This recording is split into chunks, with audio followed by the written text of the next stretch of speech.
Bago natin umpisahan ang kwentong katatakutan, ay nais ko munang batiin ng bawat isa na sana ay nasa mabubuti kayong kalagayan saan man panig kayo dito sa mundo naroroon. Nais ko na ipabatid na ang kwentong matutunghayan ay hanggang mula sa totoong buhay at karanasan. Now with no further ado, let's start and be scared.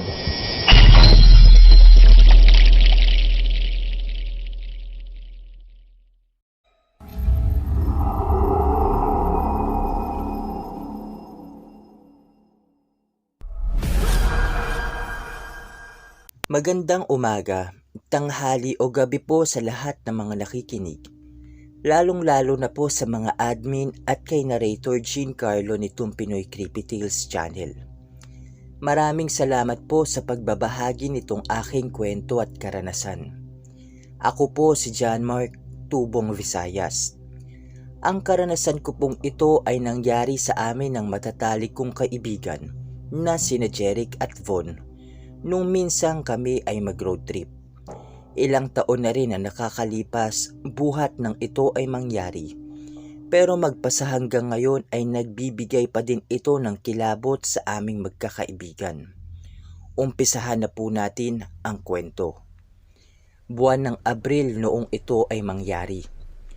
Walang pasok sa eskwela dahil sa bakasyon at ang palagi lang namin pinagkakaabalahan ng aking mga kaibigan ay ang tumampay sa aming bahay o paminsan-minsan naman ay sa kanilang bahay. Sa panahong ito ay hindi na kami naniniwala sa mga aswang, multo o engkanto o kung ano pa man na sikat dati at ginagawang panakot sa mga bata at matitigas ang mga mukha. Kami naman ng aking mga kaibigan ay pinagtatawanan na lamang ang mga ganitong usapan at kwentuhan. Dahil sa moderno nating panahon ngayon, ay hindi pa kami nakakita ng aswang na nakuhanan man lang ng video o ebidensya na magpapatunay na meron ngang mga ganitong klase ng nilalang na kasama nating nabubuhay dito sa mundong ating ginagalawan. Isang hapon nang mapagpasyahan namin na magkakaibigan na mamasyal o maglibot-libot. Kaya naman napagdesisyonan namin na magpaalam sa amin na kami ay magkikita-kita na siya naman ding pagpayag ng mga kanya-kanya naming mga magulang pero sa habili na wag susuong sa anumang gulo at mananatiling ligtas. Ang aking mga lolo at lola ay mga kapwa naniniwala sa mga pamahiin, lalong-lalo na sa mga aswang kaya naman sangkaterbang mga pangontra ang ibinigay nila sa akin.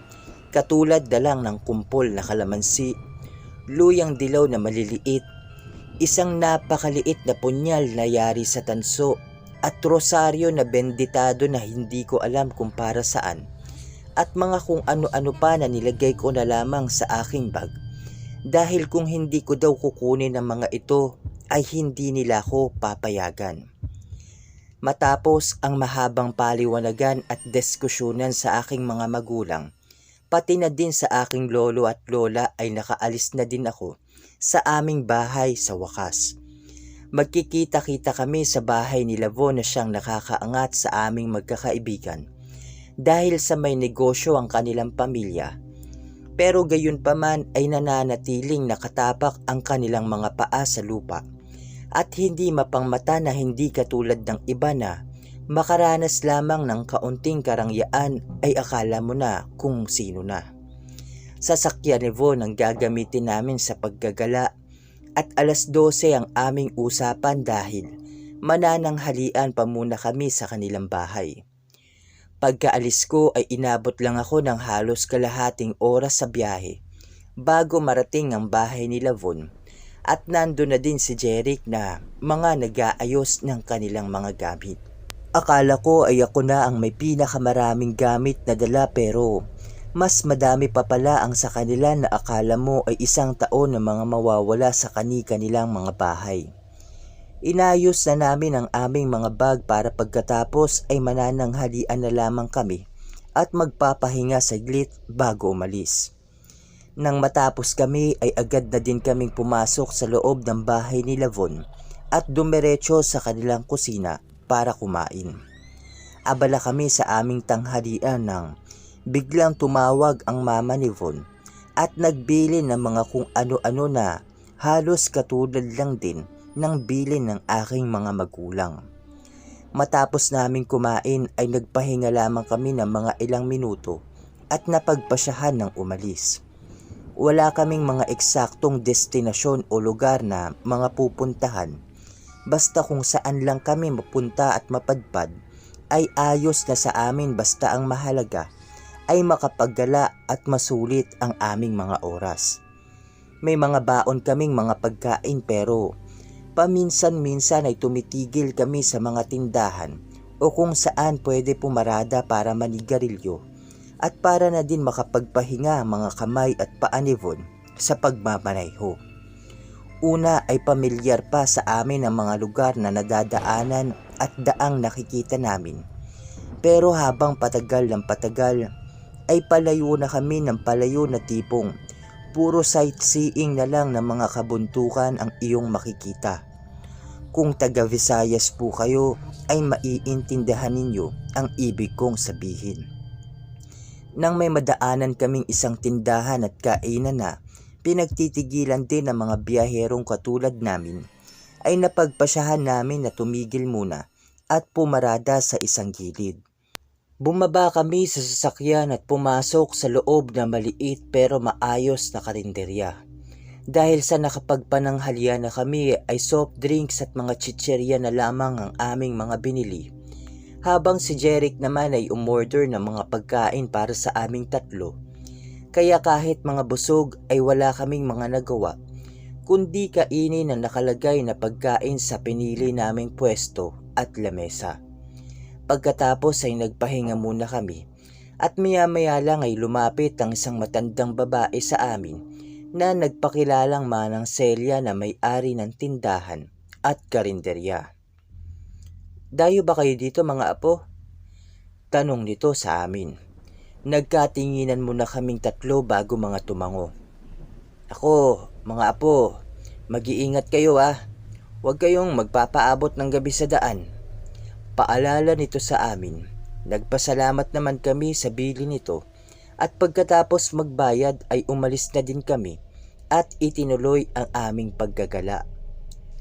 "Ano ba ang plano natin?" tanong ko nung nasa sasakyan na kami. "Eh di katulad pa din ng dati," maikling sagot naman ni Jeric sa akin. "Oo, kung saan tayo abutin, tsaka kung saan tayo pwede magpahinga, doon na lang tayo. Baka mamaya may resort pa tayo na mga madaanan." Sagot naman ni Von habang nakatutok ang mga mata sa daan. Itinuloy na namin ang aming biyahe at lumipas na ang ilang oras. At medyo papadilim na pero wala pa din kaming nakikitang pwede naming tulugan o pagstayan kahit isang gabi man lang. Ako yung nasa passenger seat ni Von habang si Jeric naman ay nasa likodan nakaupo. Paidlip-idlip na ako sa biyahe at nung magising ako ay masukal na yung dinadaanan namin at wala ka nang makikita ng mga kabahayan o tindahan karinderya man lang. Puro mga naglalakihang mga puno na lang ang tangi kong nakikita at medyo nahihirapan pa akong makita ang buong paligid dahil sa lilim ng mga punong ito. Diretso pa din ang aming tinatahak na kalsada at sa unahan ay may nakita kaming mga kabahayan. Kabahayan na yari sa mga pinagtagpi-tagping mga kahoy na sa isang sulyap mo pa lang ay malalaman mo na payak ang pamumuhay ng mga naninirahan dito. Napagpasyahan namin na tumigil dito at magtanong-tanong sa mga tao dito kung saan kami may makikitang pwedeng matuluyan o pansamantalan man lang kahit isang gabi man lang. Pagkatapat ng sasakyan ni Von ay nagmaniobra lamang ito dahil sa masikip ang kalye, kaya umikot pa kami sa gilid at halos nasa bukana ng maliit na baryo kami tumigil at nagsibabaan. Agad kaming mga nagpunta sa mga kabahayan upang magtanong pero labis ang pagtataka namin dahil sa nakasarado ang mga bahay na tila mga walang nakatira o naninirahan sa lugar na yun. Papaalis na sana kami nang biglang bumukas ang pintuan ng kinakatok naming bahay at bumungad ang isang may edad na lalaki sa amin. Sa likodan nito ay dalawang lalaki na sa palagay ko ay matanda lang ng ilang taon sa amin. Hindi mga nagsasalita ang mga ito at pagkabukas ng kanilang pintuan ay siya din naman paglabas isa-isa ng mga tao sa iba pang bahay at mga tahimik lang na nakatingin o nakamasid sa aming magkakaibigan. Maging kaming tatlo ay natahimik din at parabang mga nahiya dahil sa pakiramdam namin ay naistorbo namin ng mga ito o kung ano paman. Nakatayo lang kami at mga hindi nagsasalita na pinagmamasdan ng mga taong nasa kani-kanilang mga munting bahay na nakamasid sa amin. Magtatanong lang po sana kami kung may alam po kayo na pwedeng matuluyan.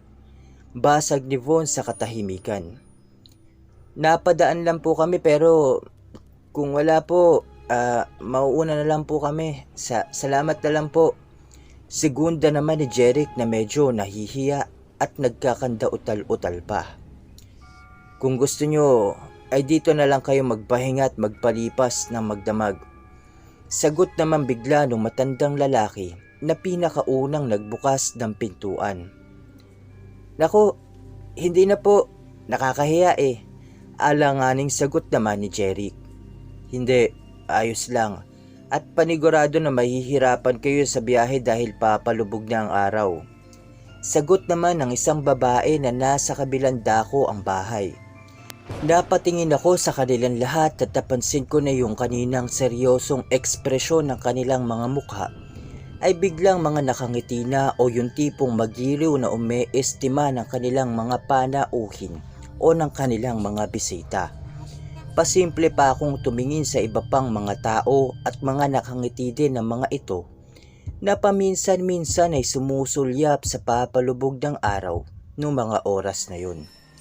Hindi pa naman sobrang lumulubog ang araw pero dahil sa mapuno ay medyo may kadiliman na ang paligid o ang munting baryo at pagkatapos ay nagkatinginan na lamang kami nila Jeric at Von bago mga marahang tumango at sumang-ayon kahit na mga nahihiya.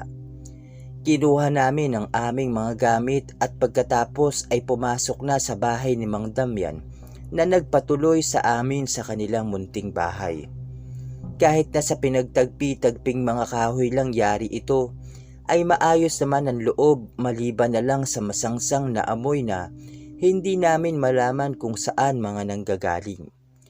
Tuluyan ng nagdilim at inaya kaming kumain nila Mang Damian na medyo humingi pa ng paumanhin dahil sa ang nakahain lang na pagkain sa kanilang lamesa ay puro mga gulay na kanilang tanim.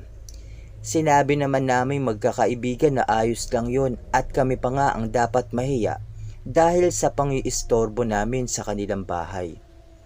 Matapos namin maghapunan ay nagpahinga na kami at sa sala namin pinili na matulog dahil labis nang nakakahiya kung tatanggapin pa namin ang kwarto na kanilang inaalok sa aming tatlo nila Jeric at Von. Naglatag kami ng mga dala namin kasama na din ang mga karton na ipinahiram sa amin nila Mang Damian. Mga kapwa na kami nakahiga habang ako naman ay nakapikit lamang pero hindi pa tuluyang nakakatulog dahil sa init na aking nararamdaman ng mga oras na yun. Kasama na din ang masangsang na amoy na hindi pa din nawawala habang si Jeric at Von naman ay mga kapwa naghihilik na at mahimping ng mga natutulog. Maya-maya pa ay nakarinig ako ng mga kaluskos sa labas ng bahay nila Mang Damian at parang may humihingal na sobrang lalim sa gilid kung saan kami mga nakahigang magkakaibigan. Paggalaw-galaw ang aking mga mata dahil sa pakiramdam na maraming mga naglalakad na sobrang hihina lang na mga nililikhang tunog at kung gigisingin ko na sana sina Von at Jeric ay gising na din pala ang mga ito at mga kapwa din nakikiramdam sa buong kapaligiran. Hindi kami mga naniniwala sa mga katatakutan ng mga aswang. Pero nung mga sandaling iyon ay nagkakaroon na kami ng hinala kung ano ang lugar na napuntahan at kinalalagyan namin ng mga sandaling iyon. Marahan kaming mga bumangon at nag-usap-usap na tatakas at aalis kami sa baryong iyon, at dun din namin napag-alaman na wala sa loob ng bahay si Mang Damian at ang kanyang 2 anak na lalaki. Isinukbit namin ang aming mga bag na hindi gumagawa o lumilikha ng anumang ingay. Dahil sa pinagtagpi-tagping mga kahoy ang bahay, ay makakasilip kami sa mga maliliit na butas. Pero dahil sa madilim na ang paligid ay nahirapan kaming maaninagan ng labas. Pero ang sigurado namin ay mga may matang nagmamatsyag sa bahay na aming kinaroroonan. Nag-ipon kami ng lakas ng loob bago marahan na binuksan ang pintuan. Pero bago pa man namin ito tuluyang mabuksan, ay mahina kaming tinawag ni Mang Damian na ganun na lang ang hilakbot namin magkakaibigan dahil sa mabangis at nakakatakot nitong itsura, gayon din ang kanyang mga anak. Kung gusto nyo makaalis sa baryong ito, ay dito kayo dumaan sa likuran. Mahinang sambit ni Mang Damian. Aswang po ba kayo? Nahihintakutang tanong ko. Oo, pero kaming pamilya hindi kumakain ng tao, kundi mga hayop. Sagot ni Mang Damian. Kaya gulay ang inihain namin sa inyo ay dahil sa wala naman kaming balak na masama sa inyo. Salita naman ng isa sa mga anak ni Mang Damian. Hindi na kami nagpatumpik-tumpik pa at nang itinuro nila ang dadaanan namin, ay agad na din kaming mga lumabas ng bahay. Yung mabahong naaamoy namin kanina ay mas naging doble o triple pa nung mga sandaling iyon, at nakakarinig din kami ng mga pag-angil sa kung saan. Nang matanaw na namin ang sasakyan ni Von ay dahan-dahan pa din kaming mga lumapit dito. Pero nang buksan niya ang pintuan ay tumunog ang sasakyan na senyales ng pagkakabukas nito. At dahil dito ay napatigil kami at napatingin sa gawin ng bahay nila Mang Damian. At ganun na lang ang kilabot namin dahil ang mga tao na taga roon ay mga nakatingin sa amin na parabang nakakita ng mga pagkain. Mabilis pa sa 4:00 ang ginawa naming pagpasok sa loob ng sasakyan at agad itong pinaandar ni Von, pero dahil sa takot at taranta ay hindi ito makapag-isip ng maayos. Nagsisigawan na kaming tatlo nang bigla may lumagabog sa bubong na tila ba may lumundag dito na kung ano at may mga humarang sa aming harapan. Napaandar na ni Von ang kanyang kotse at hindi nagdalawang isip na sagasaan ang mga taong nakaharang, pero agad din na nagsitalunan ang mga ito. Mabilis ang takbo ng aming sasakyan at kahit na aalog-alog kami dahil sa lubak-lubak ang daanan, ay hindi namin ito inalintana. Basta ang mga nasa isip namin ng mga oras na yun ay ang makaalis sa lugar na yun.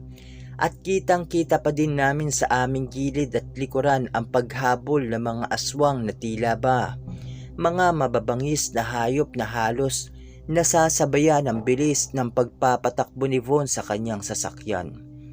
Tuluyan na kaming mga nakaalis sa lugar na yon at alam namin na wala na ang mga humahabol sa amin. At doon ko lang naalala ang mga ibinigay sa akin nila lolo at lola ko na pangontra. Pero nang tignan ko ang aking bag ay wala na ang mga ito at sobrang gulo-gulo na ang aking gamit. Maliban sa mga yon ay wala nang iba pang nawawala, gayon din sa mga gamit nila Von at Cherry. Nadaanan namin yung kinainan namin kanina at bumaba dahil alam naming ligtas na kahit papaano, sapagkat may mga dayuhan o turista ang mga kumakain pa noong mga oras na yun. Nakita kami na nakausap namin na may-ari kaninang matandang babae at naikwento namin ang nangyari sa amin at nakagalitan pa nga kami dahil sa nasabihan na niya kaming mag-iingat, pero humayo pa din daw kami. Hindi lang daw kami ang nakaranas ng katatakutang iyon at marami ng iba, pero kapag binabalikan ng mga otoridad ang naturang baryo sa umaga o kahit na anong oras ay wala namang mga tao silang naaabutan dito na labis silang ipinagtataka. Nakauwi kami ng ligtas at napagalitan kami ng mga magulang namin, lalo na ang lolo at lola ko na sinabihan pa ako na kaya ako binigyan ng mga pangontra ay para ilagay sa aking bulsa at huwag ilalayo sa aking katawan. Hindi para itabi o itago sa loob lang ng aking bag. Ngayon ay iniiwasan na namin ang humayo ng walang eksaktong lugar na pupuntahan o tutulugan, kaya nagpaplano na kami ng husto, hindi yung padalos-dalos lamang sa mga aming desisyon o yung biglaang usapan lang. Matatalik pa din kaming magkakaibigan magpasa hanggang ngayon ni Lavon at Cherry, at minsan ay napag-uusapan pa din namin ang karanasang iyon. Gusto naming magpasalamat kay Mang Damian at sa kanyang mga anak sa pagliligtas sa aming magkakaibigan, pero wala kaming sapat na tapang o lakas ng anumang loob para bumalik at personal na sabihin ito sa kanya. Kaya naman kahit dito lamang ay masabi ko na maraming salamat kay Mang Damian. Sana ay nasa mabuti kayong kalagayan ng inyong mga anak, at na sana ay marami ka pang matulungang iba na maliligaw sa inyong munting baryo. Hanggang dito na lamang at maraming salamat kay Narrator Giancarlo sa pagbabahagi nitong aking kwento, at paumanhin na din kung may kahabaan ang aking karanasan. Maraming salamat mula kay John Mark ng Visayas.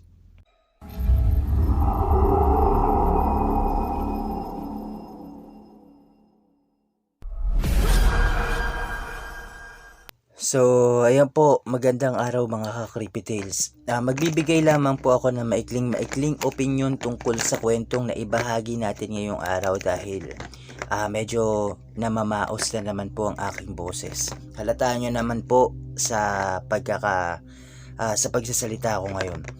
So, gusto ko lang, hindi naman po idinitalya ni Sender kung saan mismo yung lugar, pero sinabi niya sa akin na kung bibigyan ko ito ng title, kung ako mismo yung mag-iisip ng title para sa kanyang kwento, ang gusto niya, ang suggestion niya ay Barrio San Rafael na lang o sa Barrio San Vicente, kung ano man dyan.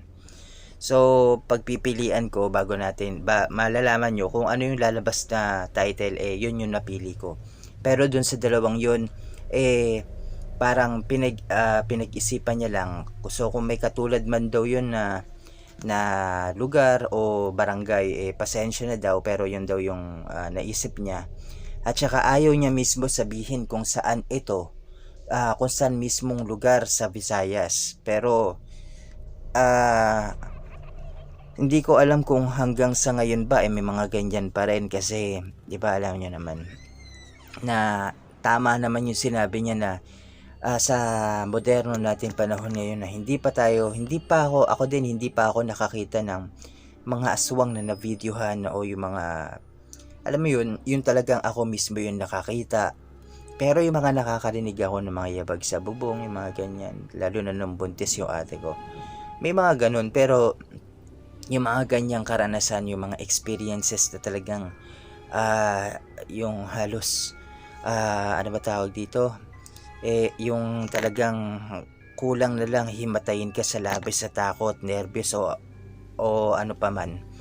Hindi pa ako nakaranas ng ganyan, pero naniniwala ako sa mga aswang, sa mga engkanto, multo. Wala namang masama kung mag-iingat tayo So gusto ko lang, tama yung sinabi ni Sender na dapat hindi kayo umaalis ng bahay na wala kayo eksaktong patutunguhan o yung wala kayong destinasyon, kasi delikado nga naman, katulad na lang nung nangyari sa inyo.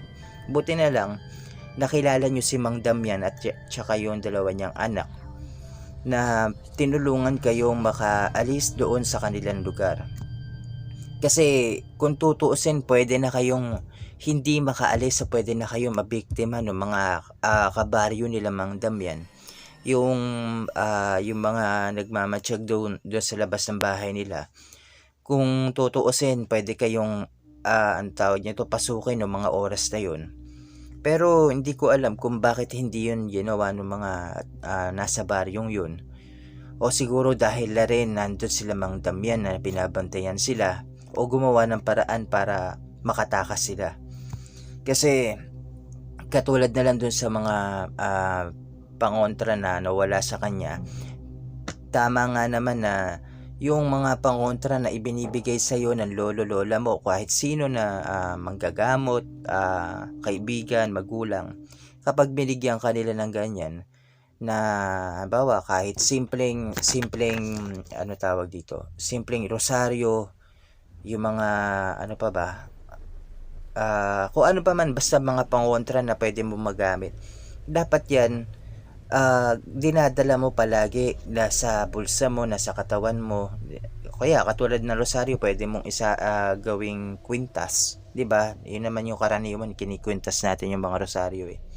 Pero kung ilalagay mo lang sa bag, ano pang purpose nun? Ano pang silbi nun? 'Di ba? Kaya siguro rin nangyari sa kanila yun dahil nakuha yung mga pangontra na binigay sa kanya ng lolo't lola niya. Isa pa din sa komento ko kung hindi talaga kung hindi kumakain sila Mang Damian ng mga tao o talagang hayop lang, hindi kaya sila pwedeng, alam nyo yun, pwede silang pagtulungan ng mga kapwa nila kababaryo doon, na baka mamaya sila yung dahilan kung bakit nakakatakas yung mga pwede nilang maging biktima o yung mga naliligaw sa baryo nila, katulad nga ni Sender, ni sino yung dalawa? Si Von at si Jeric, yun, yung tatlong magbe-best friend na yun. Kasi kung palagi na lang may makakatakas, ibig sabihin di alam na ng mga kababaryo nila na si Mang Damian yung rason kung bakit ganoon. Pero ayun, kung nakikinig man nga daw ngayon si Mang Damian o si yung dalawa niyang anak, alam ko naman na hindi yun yung totoong pangalan ni Mang Damian. Kung nakikinig po kayo daw, maraming salamat sa pagtulong ninyo sa pagpapatakas sa kanilang tatlong magkakaibigan. So marami pa sana daw kayong matulungan na iba pa na maliligaw dyan sa inyong lugar. So ayan po. Ayan po, bago natin tuluyan tapusin ang video na ito at bago ako tuluyan mawalan ng boses, ayan na. Bago ako tuluyan mawalan ng boses, sa isang mabilisang shoutout po muna muli sa lahat ng mga nagkomento sa ating last update at sa ating mga new subscribers. Umpisahan na po natin. Shoutout po to these following people. Hello po kay Boss Delphine Andilong, kay Miss Filipina Palsario, kay Miss Marites Guevara, kay Boss Bobby Ong Sueco, kay Boss Jmar Bellarmino ng Hong Kong na ating avid listener. Maraming salamat po sa patuloy ninyong pakikinig, pagsuporta dito sa ating Pinoy Creepy Tales channel. Binabati ko rin po syempre si Miss Iris Tachibana, si Miss Anlin, si Miss John Alveola, si Miss Alexandra Soledad, si Boss Mark Anthony Legaspi. Maraming salamat po sa inyo. Binabati ko rin po syempre si Boss Eris Cree Border Tales, si El Paniki, si 3am Encounter, si Disturbed the Spirit, Panaghoy sa Dilim, at yung iba pa nating mga kapwa Tagalog Horror Channel. Yung mga link po na pwede nyo suportahan ay nandyan po sa description box itong ating video. At i-click nyo na lang po yung mga link. Sana po makapag-subscribe kayo, masuportahan at mapakinggan nyo yung mga kwentong ibinabahagi nila. Kung gusto nyo naman po magpahinga sa mga kwentong katatakutan, ay pwede po kayo makinig sa Secret Love and Life Confessions. Ayan, binabati ko rin po syempre si Miss Linda Lynn, si Miss Ophelia Yasin, si Boss Jeffrey Bersabal, si Miss Mary Jane Manabat, si Miss Amor ng Iraq, si Miss Teresita Sayron, si Miss Rosel Williams. Maraming salamat po sa inyo. Hello din po syempre kay Miss Angelina Suzuki, kay Miss Rowena Tabola na nakikinig mula sa Kingdom of Saudi Arabia. Maraming salamat po sa patuloy na pagsuporta at pagtangkilik ninyo dito sa ating PCT channel. Binabati ko rin po syempre si Miss Ophelia Yasin, si Miss Tez Lazo, si Miss Iris Tachibana, si Miss Murian Wolf. Maraming salamat po. Kay Miss Rosel Williams, kay Miss Ellie Gonzalez, kay Boss Sandro Conterente, kay Miss Sarah King, maraming salamat. Hello din po syempre kay Boss Jory Sevano, kay Miss Mary Acelar, kay Boss Beltran Dalen Jr., kay Miss Vanessa Apilat Galia, kay Miss Tez Lazo, kay Boss RJ Bauer, kay Miss Carmelita Mabanag, kay Miss Maria Fumoto ng Osaka, Japan na kasamang nakikinig ang kanyang auntie and cousin. Maraming salamat po sa inyo. Hello din po syempre kay Miss Alex Gail Villarreal na palaging nakikinig sa ating mga kwento kahit nabibihira daw makapag-comment. Thank you po sa inyo and God bless you always po. Hello din po syempre kay Boss Sherwin 12 Zaragoza, kay Miss Aileen Mostrado, kay Miss Wilma Pascual ng Ilocos Norte. Maraming salamat po sa pakikinig, Miss Wilma. Kay Miss Marichelle de Guzman, kay Miss Annie Abdullah ng Singapore, kay Boss Lawrence Lianto na isa sa ating avid listener and avid supporter dito sa PCT. Thank you po sa inyo. Hello din po syempre kay Miss Christine also na palaging updated sa mga ating ibinabahaging kwento, kay Miss Sweet Lady Centeno, kay Miss Annalyn Solis, kay Miss Kaiser Fernandez Pinca. Maraming salamat po. Binabati ko rin po syempre si Miss Jeng Nancy, si Miss Filipina Palsario, si Miss Sweet Lady Centeno. Ayan, kung may mga nakaligtaan man po ako sa ating shoutout ngayon, humihingi po ako ng pasensya at paumanhin. Babawi na lang po ako sa susunod nating update bukas. So, ayan po, pasensya nyo na po yung boses natin kung medyo mahina o kung medyo nawawala-wala. So, ayan po, mag-iingat po tayo lahat. Mag-iingat tayo palagi mga ka-creepy tales kung nasang panig man po kayo. Lalong-lalo na po sa mga OFW na nakikinig dito sa ating kwento ngayon. Thank you po sa inyo and God bless po. Hanggang sa susunod po na takutan mga ka-creepy tales. Maraming salamat sa mga nakikinig at makikinig pa lamang.